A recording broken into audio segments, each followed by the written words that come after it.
Football and fashion has gone supernova. Everyone, from your favourite band to your least favourite brand, is now having a crack at combining these two cultural forces. But has it gone too far? Different designer labels every week. Sometimes they'd have a badge on their arm, sometimes they'd have a logo on their cap. People were a bit lost. Is it like to pray or to practice football? At MUNDIAL, we reckon we're pretty well placed to answer that question. Everything from I want one to I would two-foot someone if you saw them wearing them. We are going to explore where football and fashion has been and where it's going next. It's gone insane. Yes, Would you agree with that? understatement of the year. Lovely denim jacket. Where's yours from, Matthew? From Burton. No one's worn that since 2007. I know. What we are, James, is two lads dressed in denim jackets, just trying to find out football and fashion. Who were you talking to yesterday? A gruff 59-year-old man who knew a fucking shitload about terrace culture.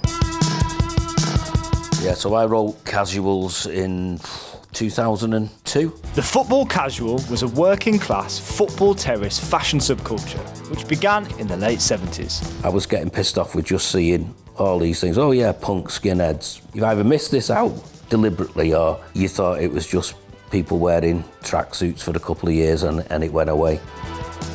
So the hair would be the first thing that you probably notice, which was, you know, the wedge haircut. You see the silhouette of a kid these days now, near enough exactly the same as it was in 1979, 1980. Then there'd be the straight jeans. 1 week it'd be FUs, next it'd be Jesus, and it was just constant. And everybody had to have whatever the latest thing was. And if you could get your hands on something that nobody else had, you were the man for the minute. Football stadiums being places for people to proudly wear their favourite gear is something that Tom Armstrong knows everything about. You didn't really want to make it a competitive thing because you might create a little bit of tension with somebody who maybe ain't got the right labels, who ain't got as much money, because they also might be a lunatic and put a fucking glass in your face. I started going to football in the mid-90s, so it was a time when British culture was at a real peak, whether it was music, fashion, and football obviously was a big part of that as well. The game had started to become polished up, but it definitely wasn't there yet. Always as a kid, I was obsessed with clothes, obsessed with fashion. So I really noticed what people were wearing at football. All different designer labels every week. Sometimes they'd have a badge on their arm, sometimes they'd have a logo on their cap. But I definitely noticed that they had a certain way of dressing that was kind of different from other people. I realised that a lot of these brands were known as football casual brands. Martin Margiela, Dries Van Noten. It wasn't just Stone Island, Aquascutum. These people were really into their stuff. Until recently, terrace culture and menswear weren't particularly prominent in the fashion world, but Professor Andrew Groves has always understood its importance. Let's go meet him. We're sat in the menswear archive at the University of Westminster. We've got here now 3,500 garments. Anything that a man might wear, designer or non-designer. Menswear is designed for how it makes you feel. What's the fit like? What's the material like? And what does it make me feel like? I think that transformative nature of clothing, which is, if you think about superheroes only have their powers when what they wear changes. As football fans start being photographed and then videoed and then CCTV'd, they react by changing how they dress. The fact you can take a badge off means you can alter your clothing so that you're not recognisable from earlier photographs. I guess in the 1670s that these were really common, people drawing and writing on overalls. It's also when that whole thing is starting with admiral and people wearing designer. So I think this is this beginning of, oh, what do we wear to the football? It's changing. This marks a moment, right, where you've got contemporary urban designer who a football club then realises doing something special and takes it from streetwear to performance wear. This feels like a fashion object with some football in it.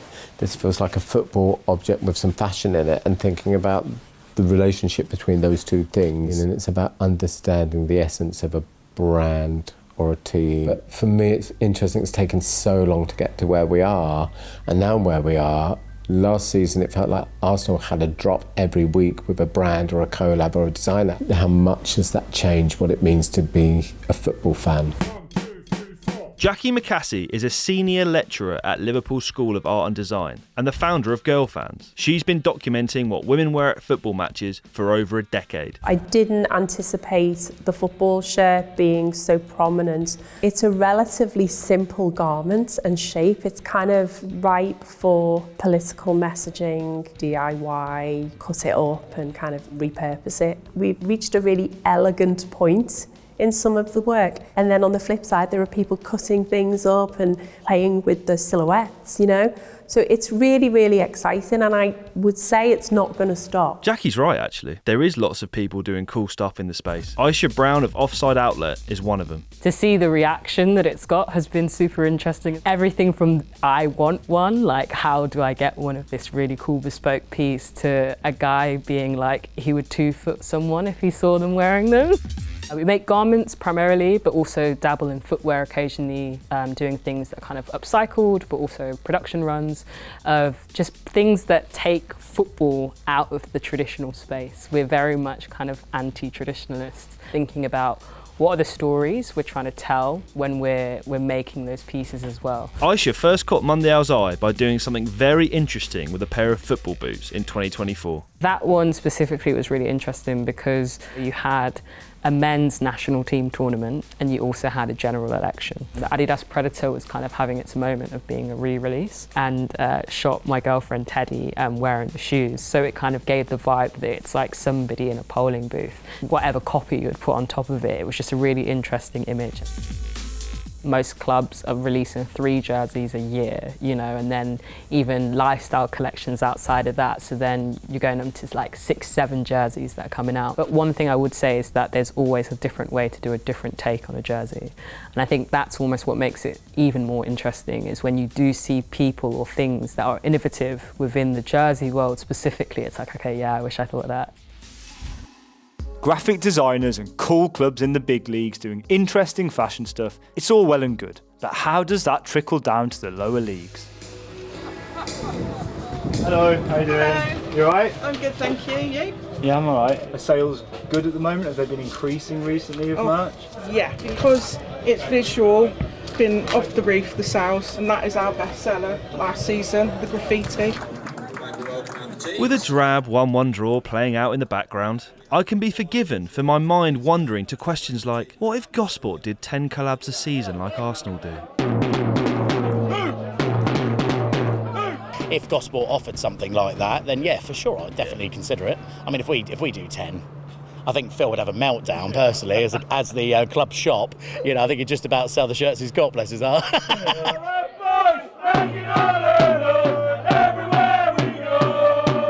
All the clothes are getting expensive with the football lot now.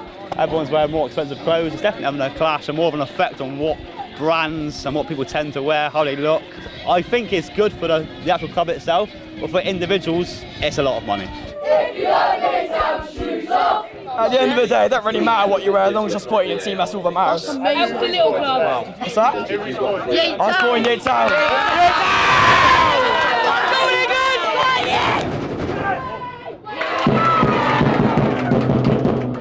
Just walking out and about today, having chats with people and asking them about fashion, like, they were saying very similar things to these other people that we've interviewed in this piece. They are generally excited about how it's exploded, but also some concerns about how much it costs, what they're for, whether it's fast fashion and wasteful, and whether it's authentic to what being a match-going fan is. James, where have you taken me? Matthew, welcome to Paris. The city, I would argue, football and fashion really smashed into each other for the first time. Do you want me to take you up the Eiffel Tower? Good God, no. We're in Paris to see the big man himself, Emile-Samory Fofana. Last year, Emile created his very own Adidas camise. When I post the camise campaign on my Insta page, people were a bit lost. Like, is it like to pray or to practice football? I shot the campaign in Guinea with old men. The brand are mostly on the youth, but you can put like the old fans and the old people out of football, like they are part of football. And that's why I'm aligned with a brand like CP Company, Stone Island, because they didn't forget old people also. Champions League Koulikoro is Emile's amazing photography project exploring the global journey of football shirts. I began this project in Bamako, Mali. My goal was to create like a repertory of all the European football shirts you can find in the street of Bamako. People on the market, farmers, fishermen, everyone wears football shirt because it's the less expensive garment you can find. Like when you donate your clothes to an association, usually it will end up in West Africa. You have massive importation of H&M, Zara, but sometimes you have like a Bolton shirt. This part is really interesting to me. In 2018, PSG suddenly announced that their branding would change from Nike to Air Jordan. This was completely unprecedented for a football club at that time. PSG was ahead of their time, expansion and growth, and involved like important markets. But for me, PSG has nothing to do with fashion. They became at some point a gift shop. I have no problem with that, but it sometimes kind of feel weird to have like a PSG shop in Miami, for example, but it's not really related to fashion. It's more to sell products. Travis Scott for FC Barcelona, Central C. It feels a bit fake. It's only like 12 people in a big building coming from the same background. It's totally disconnected from the fans. And actually you have some clubs who are really close with their community. For me, that's the only way to keep the culture of a club alive. Feels like we're coming to the end of this now. Should we do some sort of montage where everyone sums up their thoughts? I really like where football and fashion has gone. The floodgates have opened and there is so much possibility and opportunity now. Brands and clubs will be braver. I really hope that they go out and like speak to people who are not in the Premier League, but kind of all leagues. It's getting faster and faster and more things are happening. Those things aren't necessarily happening in relation to the people that go to the match. I think it'll implode at some point. I think it's got to. Can't carry on as it's going. Clubs like Newport County have got a creative director. And I think it's great that that club has realised that they need to make the effort and bring the right people in. As football fan and artist, it's also important to reflect on how we can still make things for the community. Fashion in itself inherently is identity. I enjoy the fact that I can make things that help people express themselves. If you're a brand and you want to get ahead, you have to have people in the room who understand the culture. Do you see more kids wearing football shirts now than before? You see quite a few of them wearing football shirts, and I like to see that because it shows that they're a fan of football and I can start talking to them and make new friends.